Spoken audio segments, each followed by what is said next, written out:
Hi అండి అందరికీ ఈరోజైతే నేను మీకు ఒక్కటి చూపిస్తున్నాను. ఇది షుగర్తోని మనం ఇన్స్టాంట్గా ఇంట్లోనే సోయా సాస్ అయితే ప్రిపేర్ చేసుకోవచ్చండి, చాలా ఈజీగా.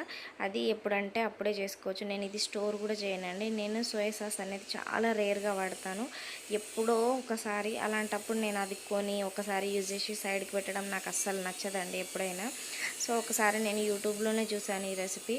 కాకపోతే ఇది కొంచెం స్టోర్ చేసుకోవాలి అనుకున్నప్పుడు ఇందులో వెనిగర్ కూడా యాడ్ చేసుకుంటారు, బట్ నేనైతే లేదండి, ఎప్పుడే కావాలో అప్పుడే రెడీ చేసుకుంటాను.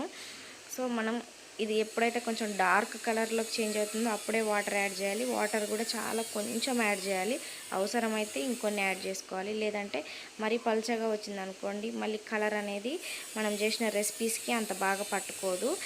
ఈ పెప్పర్ పౌడర్ వల్ల మనకి ఏంటంటే ఆ ఘాటు కానీ కొంచెం వగరుతో సేమ్ బయట కొన్నట్టే ఉంటుంది. ట్రై చేయండి.